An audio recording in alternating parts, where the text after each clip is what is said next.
Hello students, I am going to discuss about the role of government in the protection of environment. So as we know that environment already we have discussed that environment is very necessary for us, and there are so many activities like in housing, mining, transportation and others are also which affect our environment. Here industry and so many other activities which actually harm environment. So for the protection of environment, government actually decided some policies. So here question that what is the need of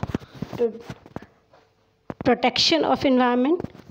Reason is that environment protection is very essential basis for many policies. It is very necessary for the protection, it is very necessary for the sustainable development of our country.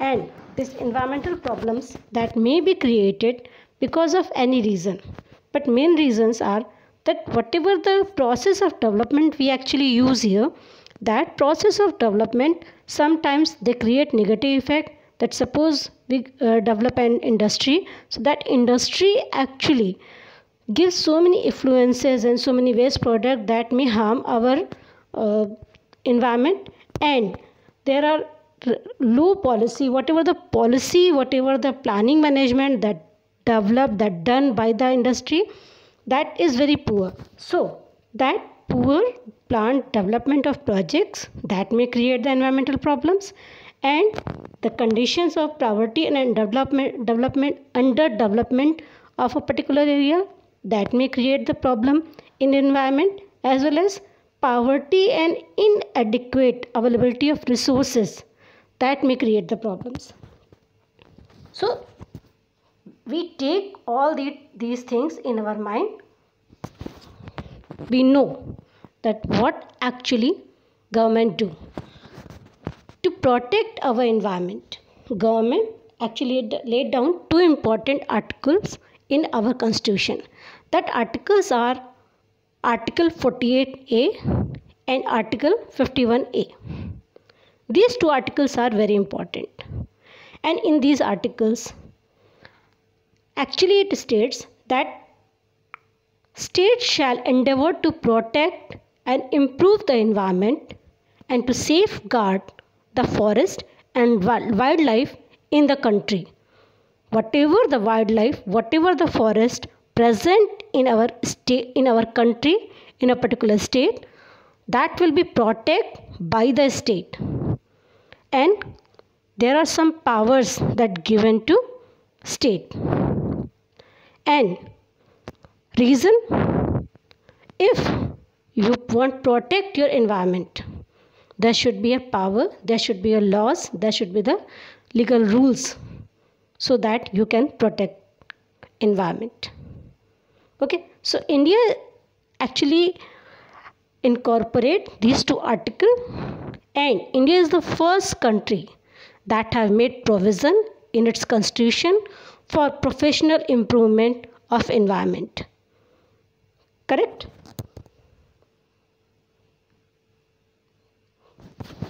There are some legislation that's are enacted by the government of India, and some act that's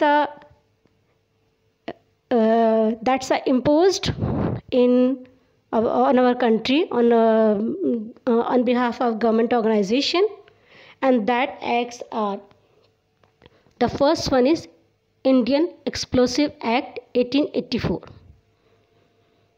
In this, any type of explosion that may create, that harm environment, we cannot take that with ourselves. Second is Indian Forest Act. This is related to protection of our forest which present in our country. Wildlife Protection Act, that is 1972. In 1972 it was first time introduced and amended later. And in the Wildlife Protection Act, actually whatever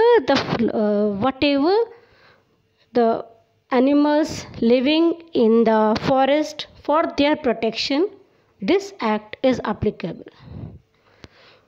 Separately, there is one more act, that is this one, Forest Conservation Act. And this Forest Conservation Act is actually by mistake I had written this. So this is 1980. It is typing error actually. So this is Forest Conservation Act. This Forest Conservation Act is applicable for the conservation of forests present in our country. Another act is Water Prevention and Control Act.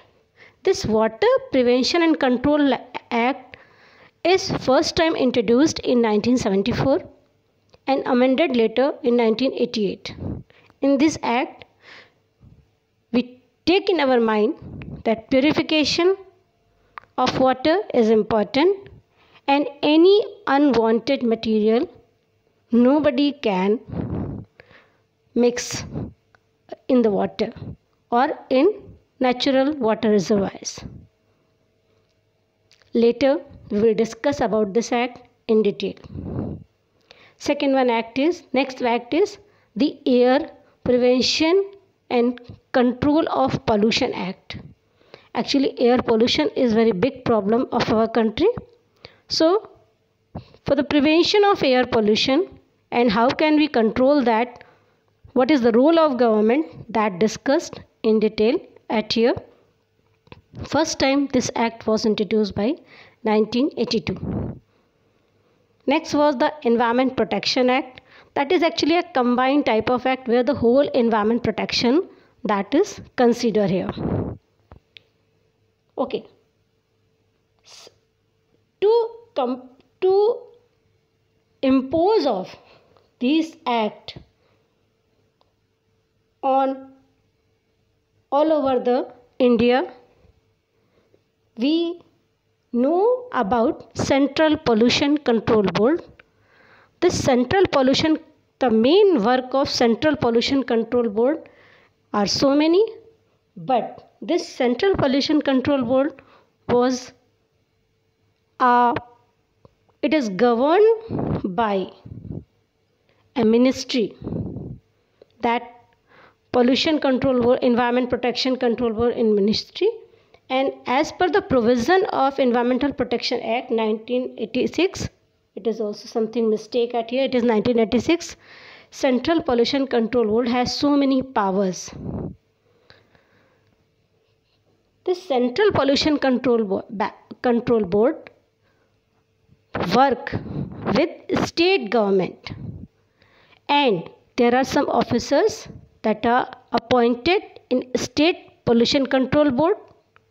There they work, and some other authorities that work under Central Pollution Control Board, and this work under the act or rule that decided by government authorities. So that act or rules generally made by Central Pollution Control Board, that what to be or not to be, what we will do or not to do, that will be decided by Central Pollution Control Board. The planning and execution of a nationwide program for the prevention, control and abatement of environmental protection, that's are done with the help of Central Pollution Control Board. Next function is laying down of quality standard for environment in various aspects. Various aspects mean whatever the quality of air, the quality of water, quality of soil and other various resources that generally we use in our daily life. That suppose air quality is not good, then we may have problem in respiration and so on. If suppose there is some problem in water, that may be hazardous for our health. So to standardize that properties, Central Pollution Control Board Central Pollution Control Board laying down quality standards. And there are, if industries work in a particular area, so Central Pollution Control Board decide standards for that industry, that what and how much amount of waste product they can be wash out or throw out in the environment or in the water or in the air.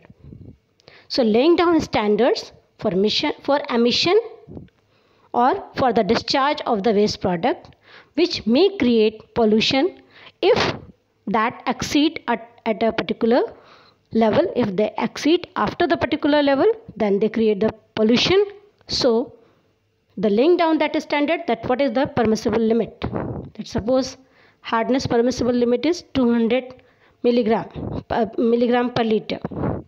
Chloride content permissible limit is 250 milligram per liter. Alkalinity is 200 to 300. So these are the particular standards for a drinking water or particular daily use water.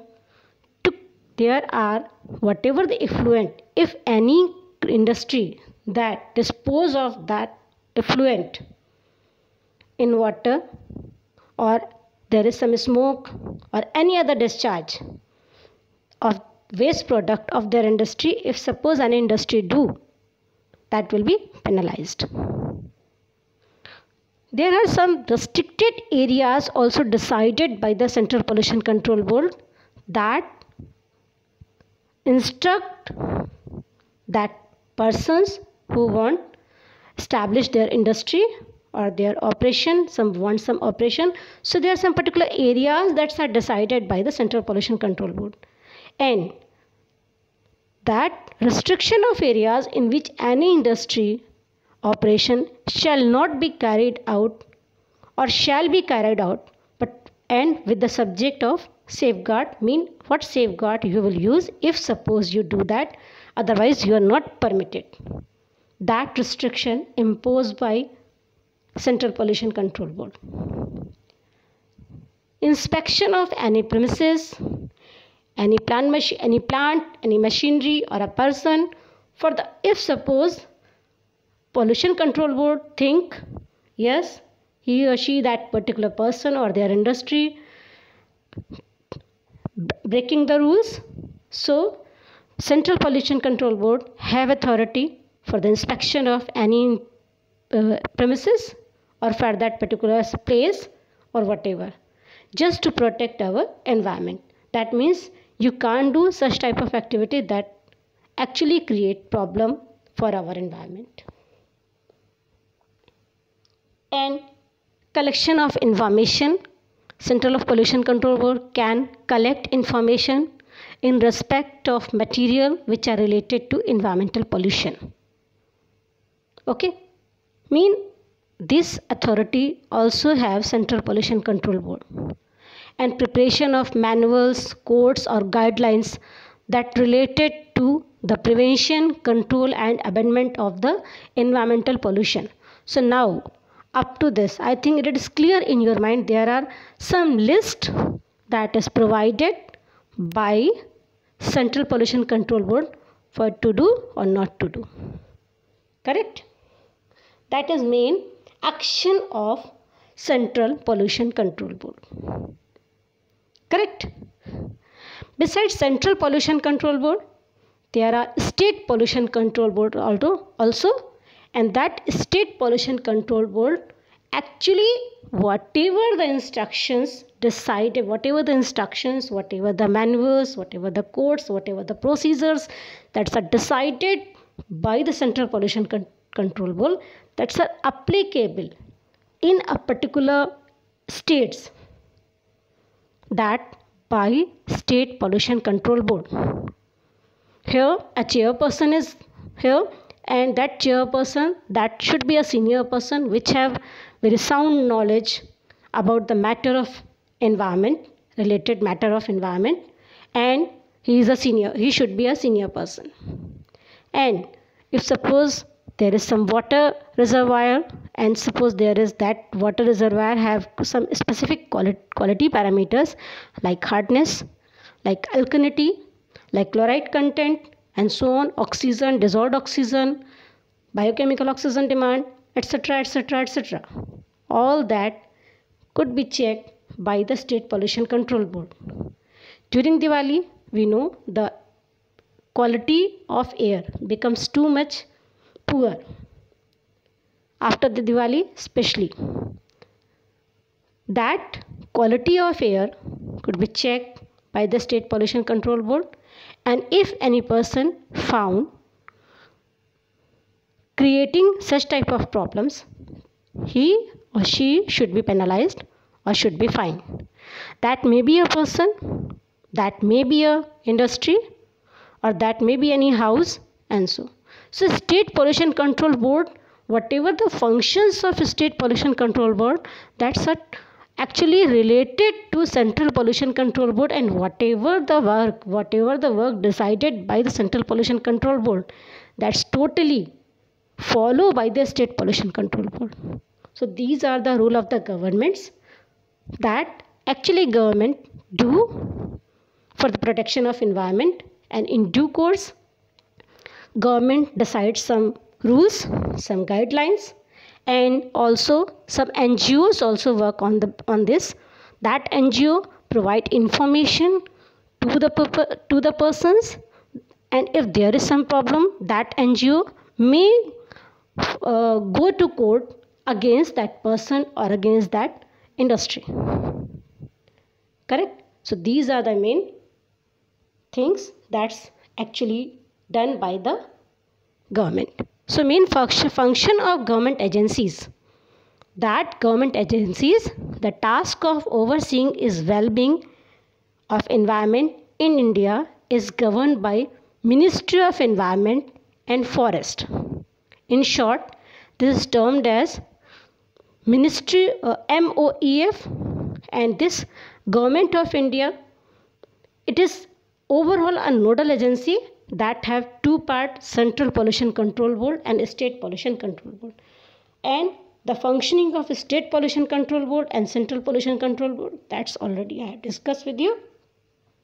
So hope you understand this topic, and it is clear in your mind that what we should do, what we should not do, and if we do, what government can do, what is basically the role of government for the protection of environment. Thank you.